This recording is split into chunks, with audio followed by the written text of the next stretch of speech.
For the evening. More than 4,000 tons of garbage cleared in Harare Metropolitan Province.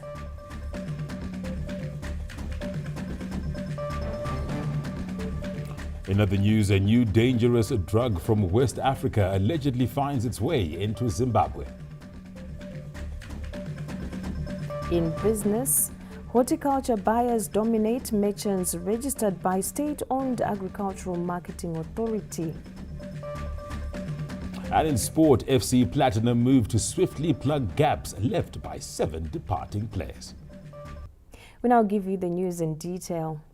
More than 4,000 tons of garbage have been cleared in Harare Metropolitan Province as Operation Chenesa Harare gathers momentum. Government's commitment to restoring sanity. Operation Chenesa Harare on Friday last week. This comes after government embarked on an exercise to improve Harare's hygienic conditions that include clearing of waste dumps in the wake of cholera cases. This Wednesday, the operation was taken to suburbs in Zone 4, which includes the Warasekwa, where Civil Protection Department Director Mr. Nathan Komo gave an update on progress made so far. I am happy that we are continuing with Operation Chenesa Harare until we finish off all the garbage which needs to be collected. I know it's a mammoth task, but with the support we are getting from every sector, we should be able to meet some of the targets. And I also urge other well-wishers to do the same, to bring in more support in form of equipment, mostly equipment to carry out this exercise. The operation has so far resulted in piles of uncollected garbage being cleared in suburbs such as Highfield and Mbare. Once we are through with the Arasekwa, we will also attack Region 3 from this side of the Arasekwa, going to Kuazana and Warren Park, and that will give us more mileage. These are the suburbs where you see quite a number of tons and tons of volumes and volumes of garbage which is not collected, which must be taken to Pomona dump site. Harare City Council's ineptitude in rendering services such as refuse collection prompted government to intervene in waste management after an outbreak of cholera. John Nandara, ZBC News, Harare. The waste management threat in Harare has been attributed to the city council's ineptitude that borders on poor workmanship, corruption and failure to plan for the expanding population. Absence of waste disposal facilities such as litter and skip bins in Harare has become a perennial problem, with the result being uncouth littering and piling of uncollected garbage. On the part of residents, the scenario represents gross ineptitude, as they say years of paying refuse collection bills have gone to waste. Hatisi kuziva tinongoona mota dzisingauye kuzotitakurira mabhini saka hatizive kuti dambudziko rachona riri pari. Mara ranga kutosvika kwese uko zvoroti vanhu vanga kutoshaye panhu pekumboitira mahouses avo and stuff. Aiwa totobvisa mari idzi bhozi kuva ndiri panapa ndiri free saizvozvo ndinotobhadhara kuti kana mota dzisingauyi vanenge ine problem yedhisi. The city father's incompetence has gone beyond standards, with piles of refuse compactors and front-end loaders now representing a museum at the council workshop in Grenard side. Meanwhile, residents' leaders believe the local authority has failed to plan and adapt according to city requirements. Residents pay for refuse collection. They pay for water consumption. They also pay for sewerage. But it is disheartening to observe that in most cases, the workers in council are reluctant to take their issues seriously. They do not reciprocate. When they are approached by residents, they do not respect, they do not value the inputs of residents. We are concerned about the attitude even of some of the managers who are arrogant and contemptuous of the residents. We believe the major source of this problem is the population growth that is not matched by the sewer and water infrastructure. As a result of several years of waste management challenges in Harare that have degenerated into a disaster, government has since operationalized a refuse collection blitz to rescue the situation. Wellington Makonese, ZBC News, Harare. Meanwhile, government says a raft of measures are being put in place to solve waste management challenges in urban areas across the country. Activated under the Emergency Solid Waste Management Program, after a state of emergency was declared over poor solid waste management in Harare, the eradication of garbage is being prioritized as government intensifies efforts to combat the cholera outbreak. Government has confirmed that Operation Chenesa Harare is one of the major programs lined up to restore sanity in urban areas in the face of the deadly diarrheal infection that has so far claimed over 200 lives across the country. There are hints of enhanced participation of the private sector to ensure the program is sustained. I think we have the last count, it was well over 200 tons which had been moved. Now the program which we now have to come up with in the short and medium term is the sustenance to ensure that we don't go back.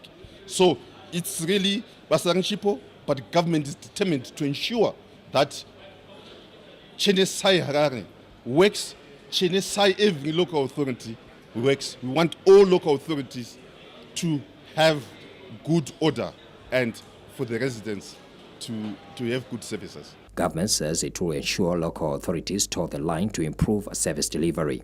Interventions will be made and will ensure that our cities will have order and good services. Central government has intervened in solid waste management in Harare after the city council failed to manage garbage collection in residential areas and the central business district. Theophilus Chuma, ZBC News, Harare. Government says Harare Waters, the technical committee, has made tremendous progress to ensure the provision of safe water in the capital.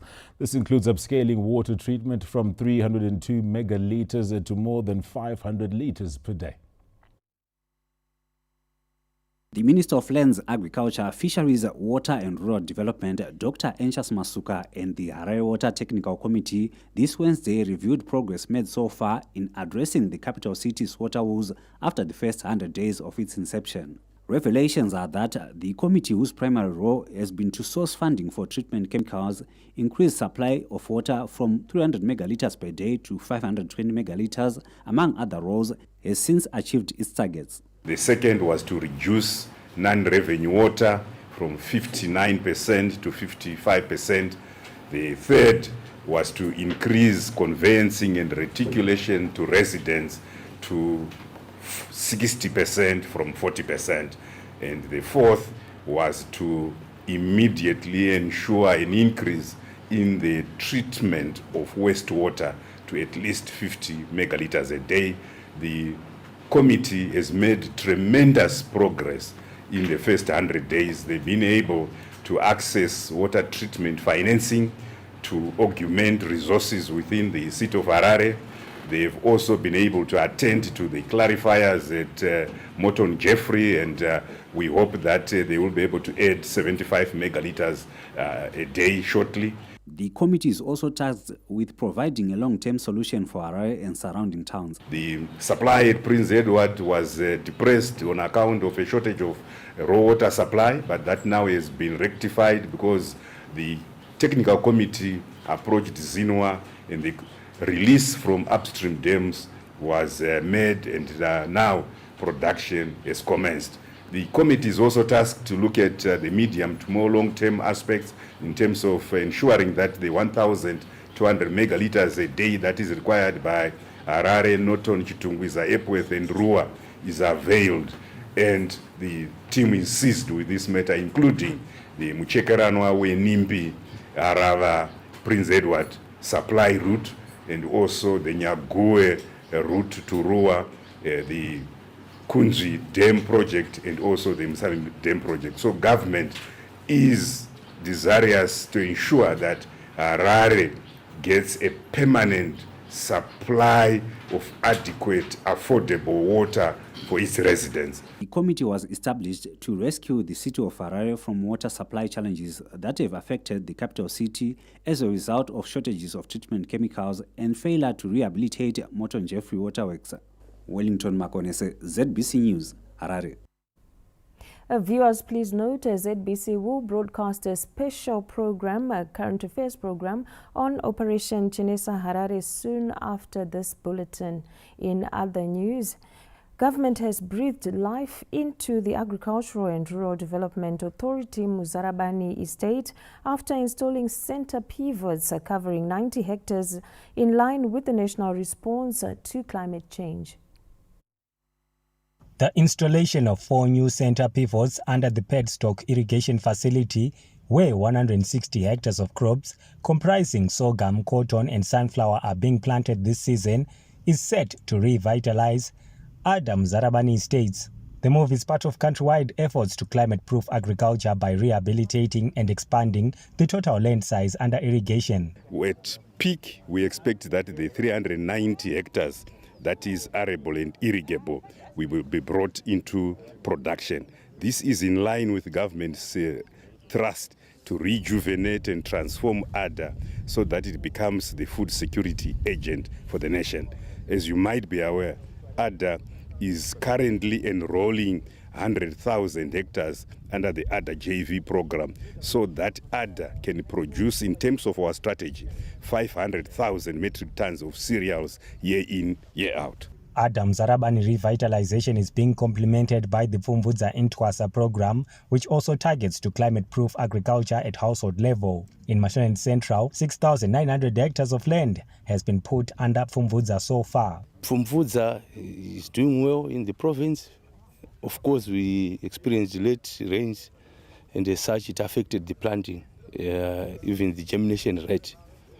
But for now, it seems the rains have come and everyone is busy planting. Meanwhile, women at Drumada Farm in Mzarabani are benefiting immensely from adopting Pfumvudza Intwasa in the wake of a lean rainfall season.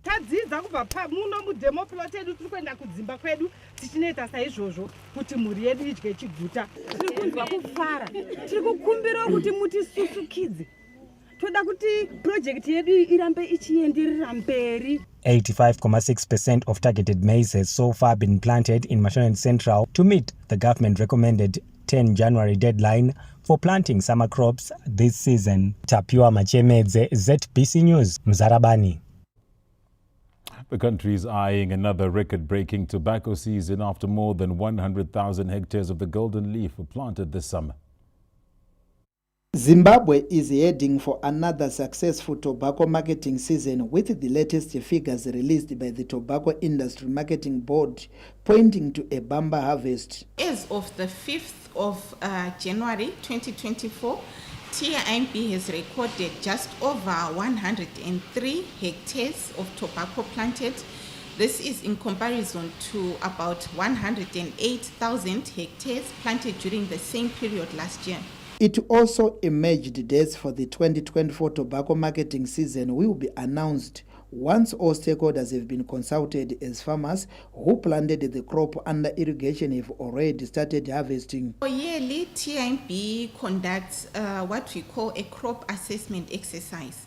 This is a national tobacco forecasting exercise which helps us to determine the national yield in the production. So from the assessment, the irrigated crop is looking very well. Most of the growers are now on their 4th and 5th reaping stage, while the rain-fed tobacco growers have their crop at the vegetation stage. Last year, Zimbabwe's tobacco output reached 296 million kilograms, the highest ever figure recorded in the history of the country. Government has set a target of 300 million kilograms of tobacco output by 2025. Peter Chivima, ZBC News, Harare. The people of Goromonzi South say they will vote for a transformative development proponent come the 3rd of February. Let's get the details. As the clock ticks towards the February 3 by-election, Goromonzi South residents in Melfort Township say they prefer a candidate who will focus on the road rehabilitation, water and health services, among other issues. Kunyanya zvechikoro, maroads, kugadzira road down echikoro, mabridge akaerera nemvura, neroad yedu iyo, nesuwo isusu wechidiki, ndisu mayouth acho tikutarisirawo kuti dai taonawo pekugara. Kazhinji kacho isusu semadzimai tikada unokwereta mari tinonzi tipe zvibatiso. Hatina zvekubatisa, zvinhu ndezvana baba. Saka akapinda achititsvagirawo zvekuti tinokwanisa kubhadhara mari dzacho dzezvikwereti asi tichiwana mari. Tarisira kuti achapinda arangarirewo mayoung mothers vatipiwo makosi ekuita. Pamwe nemarodhi votivakirawo musika wakanaka kuti tengesero pakachena vosiisirawo mvura matoilets panzvimbo yatichange tichitengese. The residents also want the Melfort toll gate to be relocated as it is increasing costs for their business operations. Zvinofanira kuti munhu achapinda anga anoziva zvakawanda nezveMelfort. Vose zviripo zvekuti togona kutaura nemunhu asingazive nharaunda zvinonetsa. Tiri kutambudzika nenyaya yetogeti. Vamwe tine dzimota but hadzina maadhiresi ekuno. Saka munhu acharojera achibva kwaanobva uye ogara muno. Pamwe handina imba muno. Ukaenda kuti uchinjise adhiresi pabhuku zvinonzi tiri kuda adhiresi yemunhu weMelfort. Taichikumbirawo kuti vachazenge vachipinda vakwanisawo kuzobatsirawo nharaunda yedu zvakasanganisa nemaclinics pazvinhu zvakaita senge semota unogona kushanda seambulance inogona kubatsira zvese maactivities ese anenge achitikawo maclinic edu akatipoteredza muwadi medu nemunharaunda. 3 candidates are vying for the Goromonzi South constituency seat, including Comrade Washington Janda of ZANU-PF and the duo of Stephen Chagwiza and Ruben Chikudo of the Citizens for Coalition for Change. Gerald Sasa, ZBC News, Goromonzi. Construction of the Mutare Civil Registry offices, which began in August last year, is expected to be completed in June this year as part of a government's drive to decentralize public services. The massive infrastructural development drive being spearheaded by the Second Republic is well on course, with Manicaland Provincial Civil Registry headquarters expected to open its doors this year. The registry offices were housed in dilapidated wooden cabins, which were not safe to store important national documents. Tatanga basa muzuwa 11 August last year. Sa tukutazira kupedza isusu muna June. Manicaland Minister of State for Provincial Affairs and Devolution, Advocate Misheke Mugadza, who was on an assessment tour of the project this Tuesday, is satisfied with the progress made so far. Tiri kuona isusu kuti tichava nekurerukirwa kwakakura. It's a beautiful building that is coming up here, and we are all going to be looking forward to good service to our people, and this is what the new dispensation is there for. Inotongamirirwa nababa Mnangagwa. Documents akata se zvitupa michato kana birth certificate wainzwa munhu achinzi dzokera kwawakatora kureva kuti kana uri muMutare uchida document yacho unofanira kuenda kuChipinge zvakupera izvozvo. Mapassport izvozvi tine ma-e-passport. So far ma-e-passports muno Manicaland ari kuitwa kuChipinge, but zvakangomirira kuti ino project ipere. The development comes at a time government is decentralizing civil registry services countrywide, with the Chipinge district already processing e-passports. Kenya's Chivuje, ZBC News, Mutare. Environmental experts project to go beyond 500,000 hectares in the preservation and restoration of wetlands under national biodiversity protection programs. Across the world, the preservation of natural ecosystems has topped the agenda at various climate change forums, with leaders agreeing that biodiversity should be at the core of every nation as a key measure to combat the menace. The next such crucial meeting will be convened in Zimbabwe next year, when the country will host the 15th meeting of the Conference of the Contracting Parties to the Ramsar Convention on Wetlands, COP15. We are going to showcase the best practices, especially now that we are preparing to host COP15 come 2025, and which is really stressing on the management of small wetlands. As a country, looking at our NDS1 target, we are already at above 390,000 hectares of wetland area that has been put under sustainable management. Authorities will leverage on the resolutions of this meeting to build on strides achieved so far. As a country, Zimbabwe, we have made commendable efforts in protecting and restoring our wetlands, and thus have contributed to mitigating climate change by sequestrating huge amounts of carbon and reducing greenhouse emissions. The 15th meeting of the Conference of the Contracting Parties to the Ramsar Convention on Wetlands, set for July 2025 in Victoria Falls, will be pivotal in addressing current challenges facing natural ecosystems. Leaders will make necessary policy shifts to ensure these losses are halted. Theophilus Chuma, ZBC News, Harare. President Emmerson Mnangagwa has appointed a new Zimbabwe Broadcasting Corporation board, which will be chaired by Ms. Harriet Rushwaya. Acting Permanent Secretary for Information, Publicity and Broadcasting Services, Mr. Jonathan Gandari, announced the new ZBC board in a statement this Wednesday. Other members of the new board include Advocate Louis Uriri, Mr. Chipo Neta, Ms. Precious Charandura, Mr. Charles Munganasa, Dr. Henry Mukono, and Dr. Nanette Selukuni. Meanwhile, the Ministry of Information, Publicity and Broadcasting Services has reminded the media on the need to be alive to sensitivities of communities and to shun colonial stereotypes. In a statement, Acting Permanent Secretary in the ministry, Mr. Jonathan Gandari, implored the media to refrain from non-factual commentary that divides audiences, readers and viewers at community, regional and national level. He further encouraged media institutions to uphold journalism ethics and the broader goal of promoting national cohesion. Wadzanai Mombera, ZBC News, Harare. Now let's take a look at stories you can expect later on in the bulletin. New dangerous drug from West Africa allegedly finds its way into Zimbabwe. In business, horticulture buyers dominate merchants registered by state-owned Agricultural Marketing Authority. And in sport, FC Platinum moved to swiftly plug gaps left by 7 departing players. The main news takes a break. We'll be back shortly with more news. Stay with us.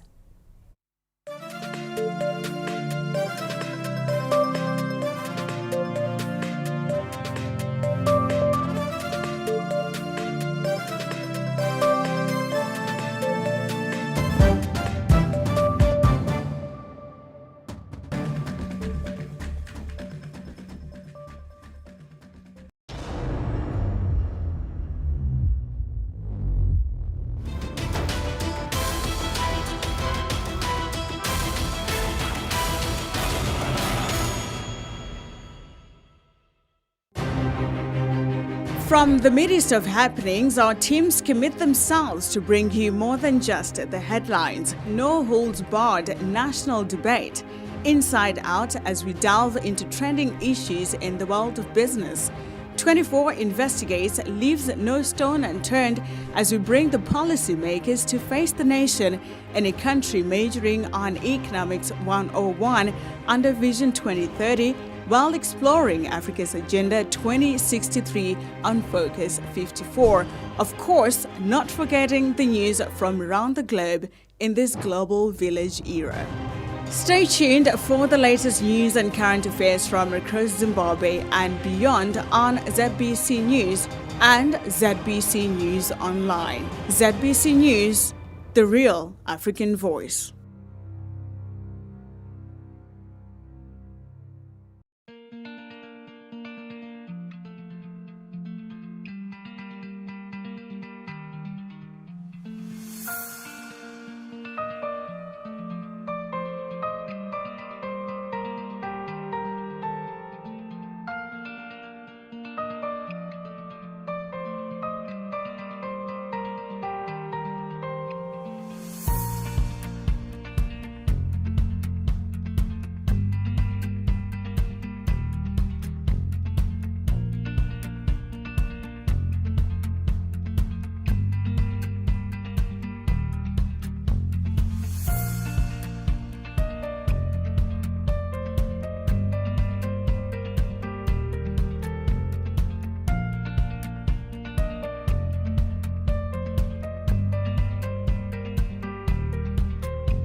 Unearthing the hidden. In-depth analysis. 24 investigates, shines the light in the dark corners affecting our society. We go in-depth to tell the complete story. 24 investigates, dedicated to promoting accurate, factual and accountable news reportage. Nothing remains concealed forever.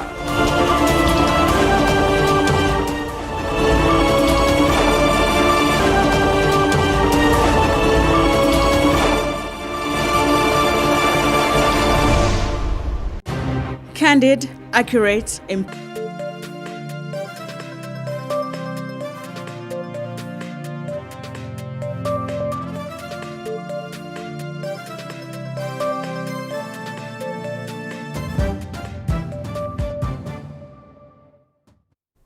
Welcome back. The fight against drug and substance abuse is facing a new threat after another dangerous drug allegedly found its way into Zimbabwe from West Africa. The highly addictive drug, popularly known as Kush, is produced from various chemicals and ingredients, including human bones.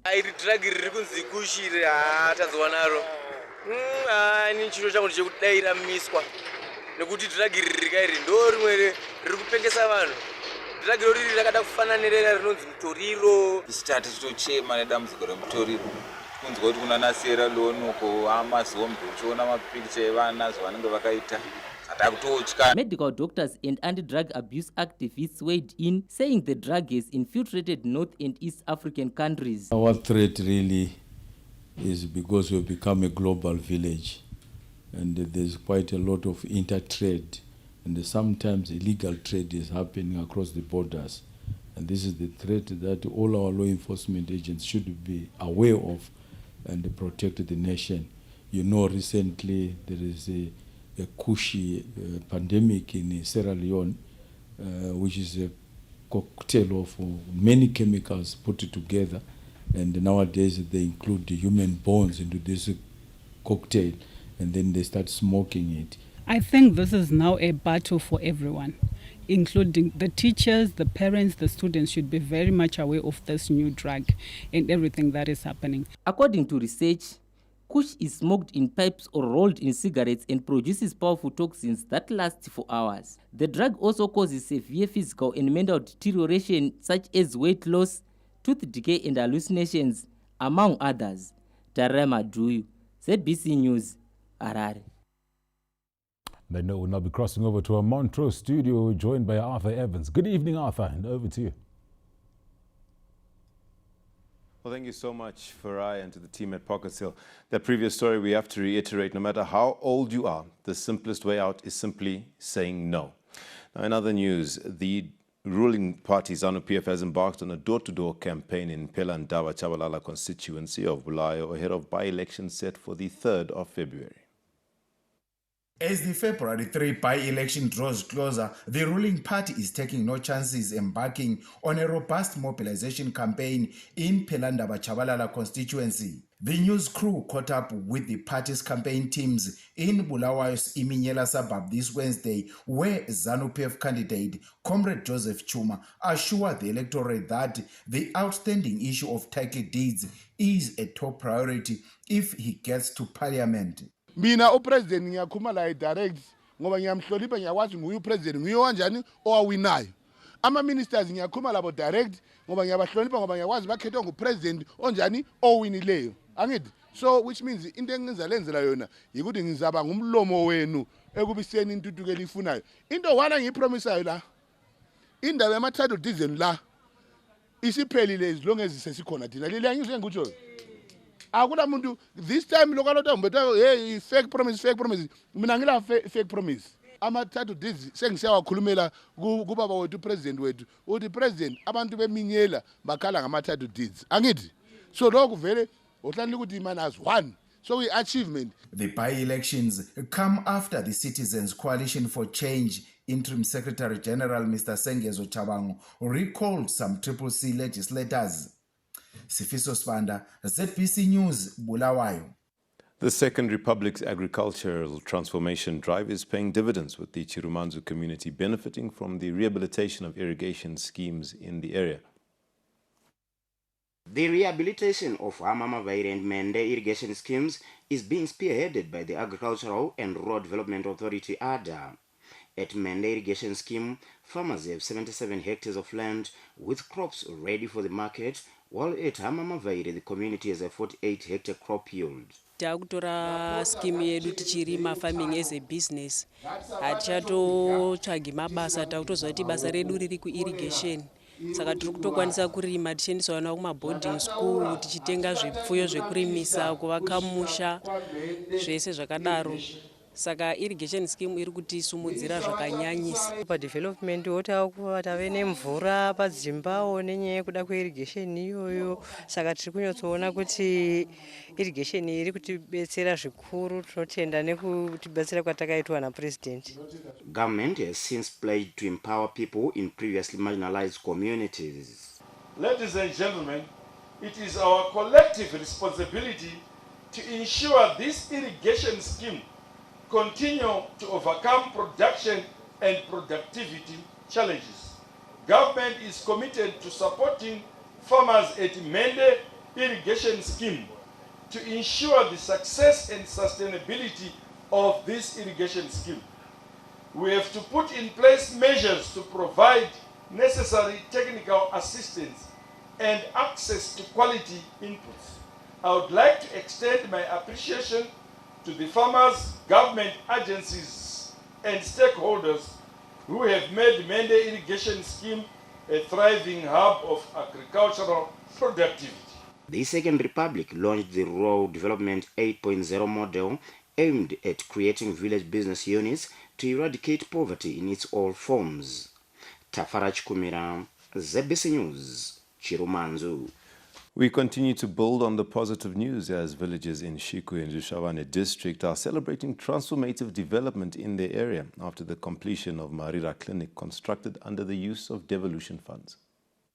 The construction and completion of Marira Clinic in Dushavane district has brought healthcare services closer to the people who were traveling more than 20 kilometers to the nearest healthcare facility. Nokuti muwadhi medu mamusina chipatara. Muwadhi muno taikamurana napakati, vamwe vainda kwamatenda kliniki, vamwe voinda kwamabasa kliniki, vamwe voinda mhiri kwamusavezi kwachivi. Saka pari zvino tava kurapiwa pedu. Chipatara chino tinonzwa kusungunuka zvisingaiti nokuti chipatara chava padhuze nesuwo. Taiva vanhu vaifamba kuenda kwamabasa, ndasvika kwamabasa pamwe unosvika ushaya mapirisi aya wodzokazve pamwe urifika kuzvishavane. Completion of Marira Clinic lays bare the Second Republic's inclusive development agenda. As we pursue an upper middle income society earlier than 2030. Health for all by 2025 is within reach as the new dispensation has adopted bold strategic decisions that leave no one and no place behind for broad-based and inclusive modernization and industrialization that focuses on sound service delivery by local authorities and government departments and development partners. Under the devolution program, the clinic has been equipped with modern equipment, electricity and potable water, while 3 staff houses have also been constructed. Karajusha, ZBC News, Zhishavane. My name is Arthur Sevens for the Montrose News Desk. We still have a healthy amount of stories to devolve for you from our Montrose studios, but we take it to Pocket Hill for more news. Thank you so much there, Arthur. Mighty Warriors head coach Shadrack Mlauzi has been cleared of indecent assault. Mlauzi was cleared of any wrongdoing after being accused of indecently assaulting a female member of the Mighty Warriors technical team. In her ruling, the presiding magistrate, Ms. Ethel Chichera, said there is no evidence to corroborate the complainant's accusations. She added that the WhatsApp messages submitted as evidence show that the two were actually flirting. Mlauzi was accused of attempting to kiss the complainant without her consent. The Mighty Warriors coach also stood accused of instructing the complainant to report to his room and massage him while the team was in South Africa for the COSAFA Women's Championship. Mlauzi was, however, acquitted after a full trial. Fungai Jachi, ZBC News, Harare. A gang of 10 armed robbers pounced on Lomagundi College in Chinhoyi Tuesday night and made off with an undisclosed amount of cash and valuables, which include cell phones. According to a statement released by the college, the group ambushed the college security team after 8 p.m., disarmed and held them hostage before breaking into the college administration block. Police National Spokesperson Assistant Commissioner Paul Nyati confirmed the incident, which resulted in the institution's deputy head losing his vehicle, while the college lost valuables, which include laptops, cell phones, and an undisclosed amount of money. The Zimbabwe Public Police is investigating armed robberies and which occurred at Lomagundi College in Chinhoyi last night, where between 10 to 12 armed robbery suspects went to the school, attacked the security guards, and the deputy headmaster was just getting to the school premises after attending to some errands. In the process, they found some offices where some thieves took away the disclosed amount of money. Then a Mazda 2 which belongs to the deputy head, some cell phones, laptops, and other valuables. The police is currently conducting investigations with a view of effecting arrest. What is that these suspects had inside information. Remember, parents are currently paying school fees, levies, and related costs for their children in the schools they've opened. And we want to urge the school authorities that it is risky to receive money in large sums at schools. They must tell parents, they must advise the parents to deposit their fees, levies, and other costs with the financial institutions, with the banks. No arrests have been made so far. In news from beyond our borders, Nigeria plans to produce 31 million metric tons of grain this year to address food insecurities in the country of over 200 million people. Nigeria's overall grain production for 2022 to 2023, as reported by the International Grains Council, was 21.6 million tons, with the West African nation augmenting this figure with imports to meet local demand, which is said to be the third most consumed grain in Nigeria after corn and rice. However, only 5% of the estimated 5 million tons needed to meet a local demand is produced locally. The online pre-meeting news conference for the 2024 World Economic Forum opened this Tuesday, providing insights into the meeting's program, participants, and anticipated outcomes. Scheduled to commence on the 15th of January in Davos, Switzerland, the WEF annual meeting 2024 is running under the theme Rebuilding Trust. Bringing together over 2,800 leaders from diverse industries around the globe, the event aims to foster dialogue, strengthen cooperation, and deepen partnerships to address critical global challenges. The World Health Organization has warned of a humanitarian and health catastrophe in the Gaza Strip as access to medical services continues to shrink. Speaking to the United Nations weekly briefing via video link from Gaza, WHO Emergency Medical Teams Coordinator Sean Casey highlighted the bad situation in the entire Gaza Strip, saying the health system is collapsing rapidly and there has been no let-up in the intensity of the conflict over the past weeks. According to the United Nations, the conflict in the Gaza has displaced 1.9 million people, a staggering 85% of Gaza's population, and left civilians in the besieged Palestinian territory at risk of famine and disease. A fifth and final batch of court documents relating to sex offender Jeffrey Epstein has been released. Among the 1,400 pages of records are depositions with Epstein and his former girlfriend, Ghislaine Maxwell. They reveal that Epstein refused hundreds of times to answer lawyers' questions, including about alleged blackmail of famous men. The documents have been released as part of a lawsuit brought by sex trafficking victim Virginia Giuffre. The legal action filed in 2015 was settled in 2017. Maxwell has since been jailed for 20 years for helping Epstein abuse young girls, although she is appealing against a conviction. The main news now takes a break. When we return, we'll give you the latest in business.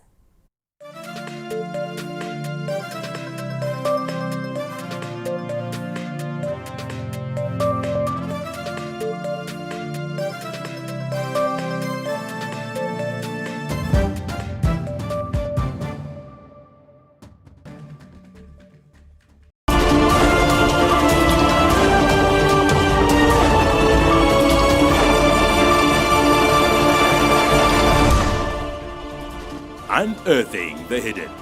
In-depth analysis.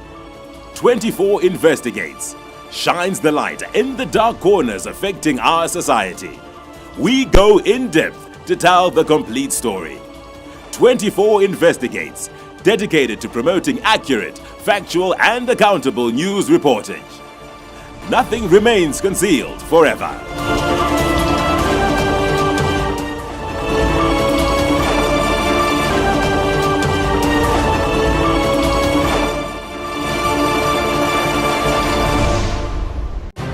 Candid, accurate, impartial, our news gathering teams are always there when it happens to give you the first true story by starting the day with an early morning call. Good Morning Zimbabwe. Catch 5-minute news updates hosted by our vibrant presenters on Newsflash daily. Relax and have lunch with us while getting informed with our live 30-minute lunchtime news bulletin. Wrap up your day from an informed position by watching the main news at 2000 hours on Monday to Saturday. Sunday edition puts the icing on the cake through its mix of science and technology, this and that, as well as showbiz feature segments. From human interest to social, our team of experienced professionals work hard to bring you the most accurate and up-to-date information from across the world on ZBC News and ZBC News Online. ZBC News, the real African voice.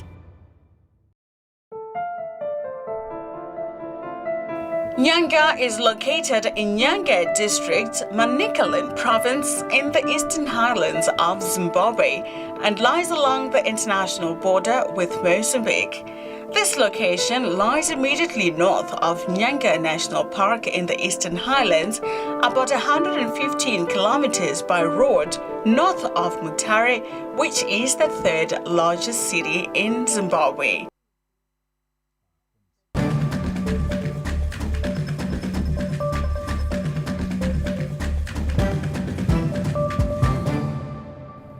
Welcome back.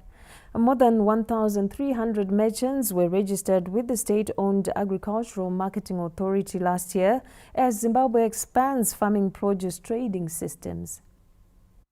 Presenting the trading review report in Harare this Wednesday, AMA Agribusiness Director Mr. Jonathan Muguruba said the registered merchants played an important role in purchasing farm produce and identifying strategic local markets for growers. As AMA, we are actually mandated by the law to make sure that everyone who wants to participate in the production and marketing of agricultural products in Zimbabwe is actually registered with us. So these various traders and merchants actually come here to register. So just some figures for as at end of last year.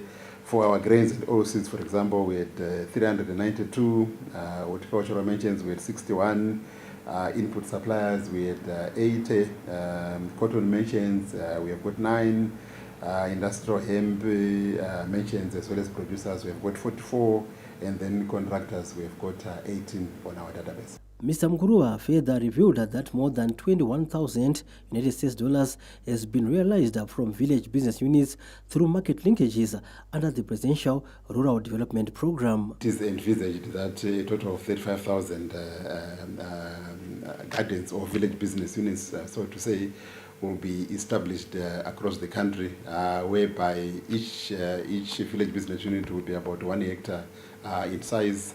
And our farmers out there in each village will be actually benefiting from the production that will be happening at each of these village business units. So far, to date, we have established about 134 village business units across the country, across all the provinces that we have in the country. AMA is mandated by government to regulate agricultural production in Zimbabwe. Stanley James, ZBC News, Harare. Players in the tourism sector have pledged to work with government to achieve the target of a $5 billion United States industry by 2025.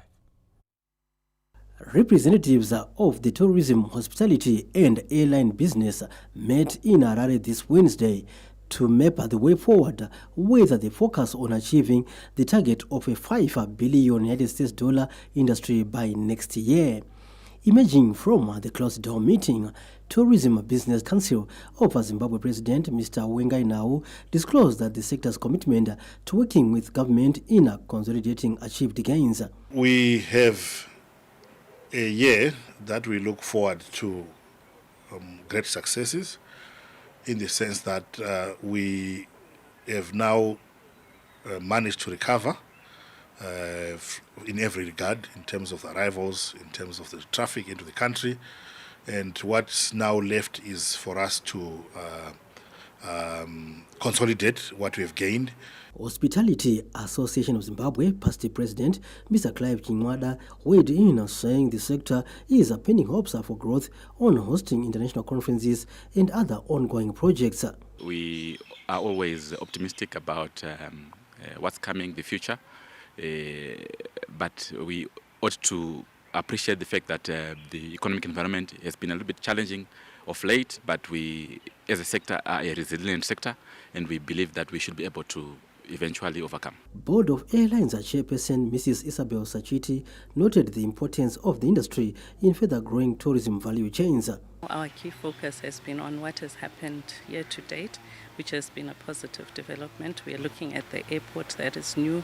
We are looking at the support that we've received with regards to all the respective ministerial departments to ensure that our traffic was seamless. The tourism sector has also been cited by the central bank as one of the strategic foreign currency earners for the country.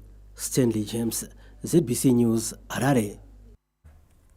And that's our look at business news. We'll now take you through the world of the creatives in the arts.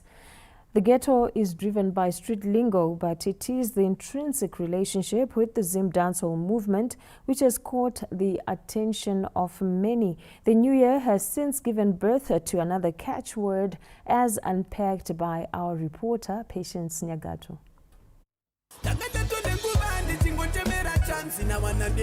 New words, new verbs and new phrases, non-existent in the dictionary and non-compliant to the law of syntax. Ever heard of the words Manyama, Bolato, Takaenda and Nawanadem? This is the way of life in the ghetto, where street lingo rules. Just 2 weeks into the new year, there is another popular word, Nawanadem, which has become synonymous with Zim dancehall music. Yakunzi Nawanadem, it's actually supposed to be the one name, which means Akakanons. It's taken from my songs go Jamaica. Like Jamaica, they wanna name apple. This song I'm gonna sing about apples. You see, it's a leading line. No one come dance. Now one of them, oh,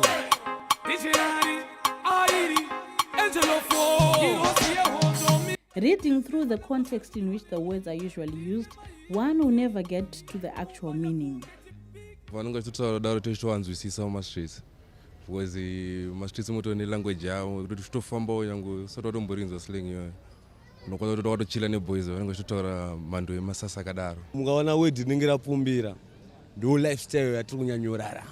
Zvimwe zvacho tenisingaziye zvimwewo nyaya kuti unonzwa vanhu onzwa nyaya yekutaurwa ubva watongopedza wega kuti zvikunzi chii. Kazhinji kacho zvinhu zvese zvamunonzwa zvinobva kwaimbi, saka mageto youth manje ndo zvinhu zvinenge zviri padhuze naiwe vanobva kubata zvinhu zvezvi. Tatopindawo mazvita kutongotaurawo sezvavanenge vacho ndokuti titowirirana kane zvavanenge vachitaura zvacho. Credit goes to Zim dancehall, which has popularized the street lingo. It is no surprise given the symbiotic relationship between the genre and the ghetto lifestyle.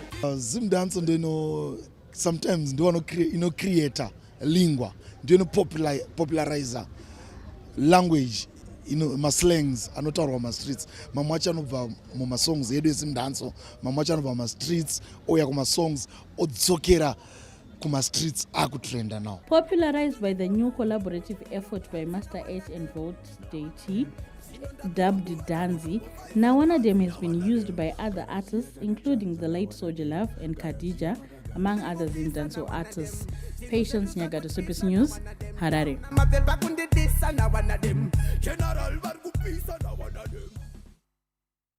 Now, one of them will take a break and be right back with more sport. Stay tuned.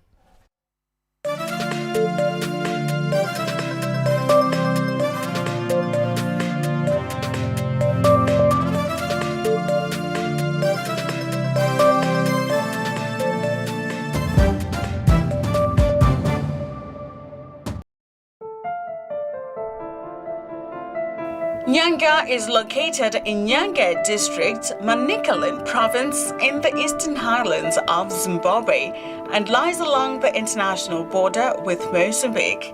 This location lies immediately north of Nyanga National Park in the Eastern Highlands, about 115 kilometers by road north of Mutare, which is the third largest city in Zimbabwe.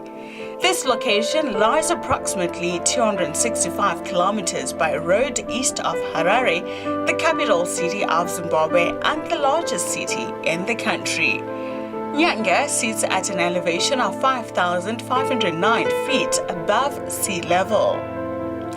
Nyanga also houses Mount Nyangani, the highest mountain in Zimbabwe, which lies about 20 kilometers southeast of the town. Its highest peak rises to approximately 2,600 meters above sea level. Nyanga is primarily a tourist town and is a popular tourist destination with its fishing, golf courses, mountain hikes, and holiday resorts. The Mutare Falls inside Nyanga National Park are the highest waterfalls in the country, cascading about 760 meters from top to bottom. The surrounding areas also contain many Stone Age and Iron Age archaeological remains, such as pit structures, stone forts, terraces, and pathways.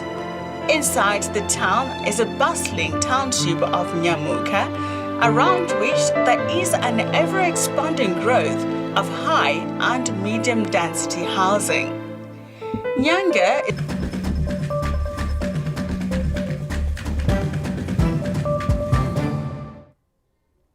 Good evening and thank you so much for joining us on Sports News. My name is Lawrence Trusida.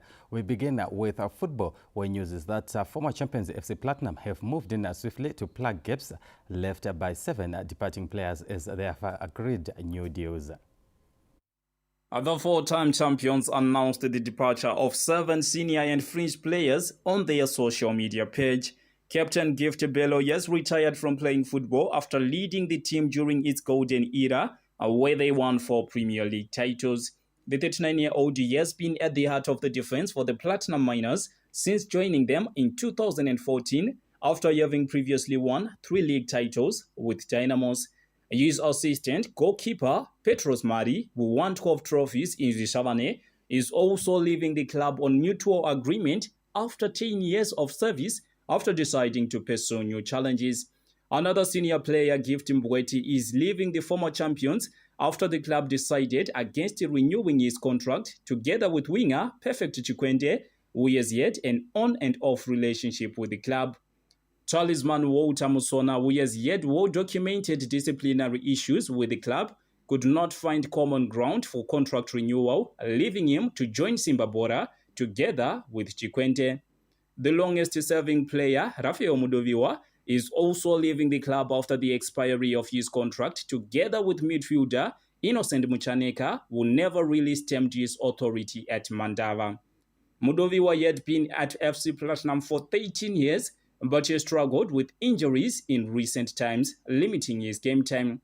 The Rishavane-based side has also moved in swiftly to plug the gaps with former Islanders defender Bongeni Ndlovu, now with the club, although authorities refused to comment. Mbola, as Ndlovu is affectionately known on the pitch, confirmed his new destination last year during a farewell speech to his former teammates.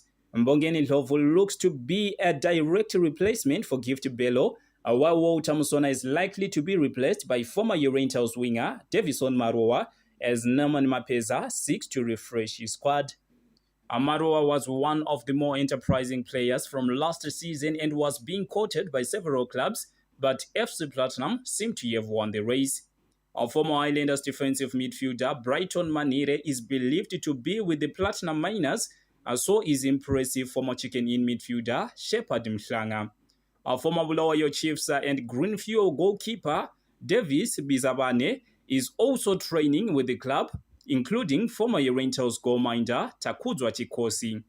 FC Platinum finished last season in 4th place, 8 points behind champions Ngeze Platinum Stars.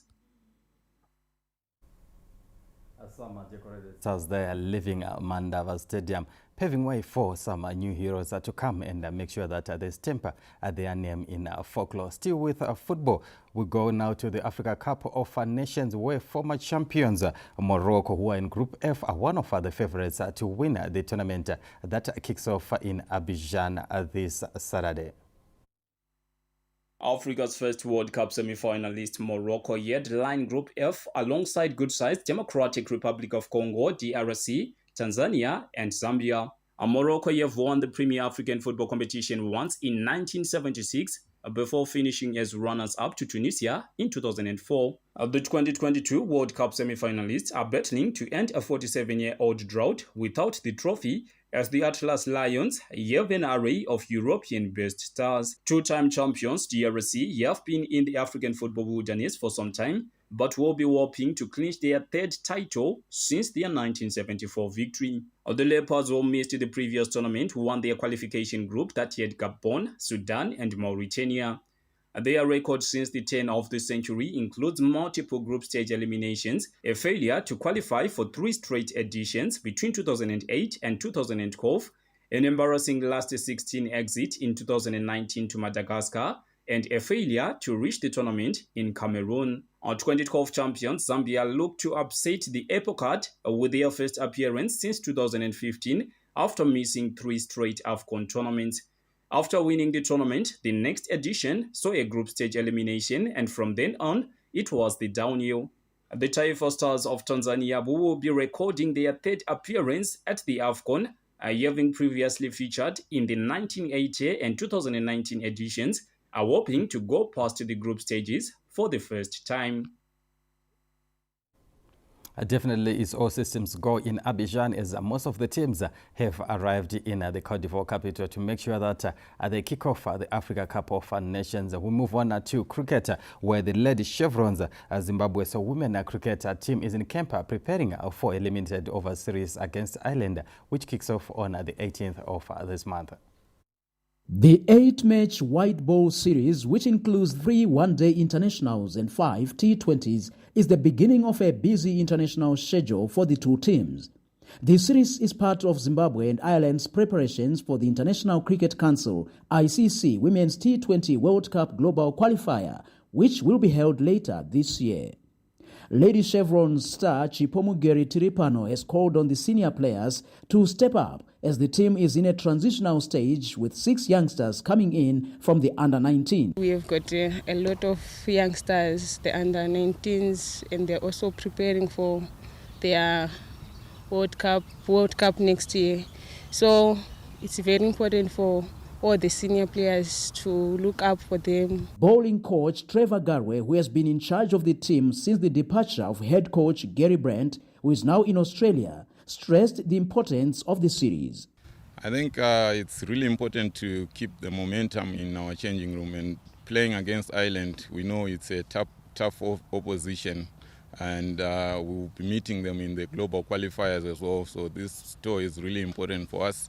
We're taking every game seriously, and we definitely want to win the series to actually boost our confidence going into the global qualifiers. Ireland beat Zimbabwe 3-1 in an ODI series back in 2021 when the two sides met at the Harare Sports Club.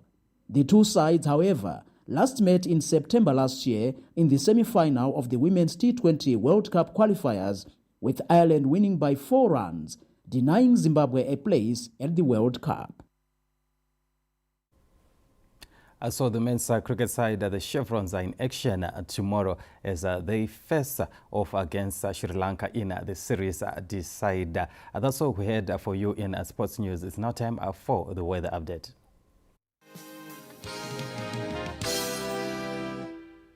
Hello and welcome viewers. It's time for today's weather report and focus. My name is Baba Maketa. The northern districts of the country have continued to receive rainfall due to the ITC that has been sitting over these areas. And as of today morning, Makuti recorded 55 millimeters, followed by Chakari with 35 millimeters, Marondra 16, as well as Robert Gabriel Mugabe International Airport. Rukomish measured 13 millimeters, Kariba and Gokwe measured 12 millimeters early in the morning today. Meanwhile, the cloud band that we have been monitoring since the beginning of the week has continued to drift eastwards, as shown by the satellite pictures taken earlier on today. And for the forecast tomorrow, we are expecting the western parts of the country, that is Matabele North, Matabele South, as well as Bulawayo metropolitan provinces, to have heavier thunderstorms than the rest of the country, where scattered thunderstorms are expected, especially in the later hours of the day. And for our temperatures in detail, we're expecting Harare to have a maximum of 17 and a minimum of 17 and a maximum of 27 degrees Celsius, Bulawayo 29 and 16, Gweru 28 and 17, Mutare 26 and 15, Kwekwe 29 and 16, Kadoma a maximum of 30 and a minimum of 16 degrees Celsius. Mashingo a maximum of 30 and a minimum of 19 degrees Celsius, Chinoi 28 and 19, Lupane 32 and 18, Bindura 29 and 19, Maronda 26 and 17, while Gwanda should have a maximum of 33 and a minimum of 16 degrees Celsius. Our holiday resort areas, Victoria Falls, should have scattered thunderstorms later in the day with a maximum of 30 and a minimum of 20 degrees Celsius. Kariba 30 as well and a minimum of 22. Great Zimbabwe 30 and a minimum of 19. Nyanga 23 and 13. Matopos 30 and a minimum of 16. Chimanimani 25 with a minimum of 15 degrees Celsius. Our outlook, that is the weather for Friday, we're expecting the whole country to be covered in heavy thunderstorms, especially in areas along the main watershed where flash flooding should be expected, as well as strong winds and lightning in some areas. Thank you, Zimbabwe. That's the weather for today. Enjoy the rest of your viewing.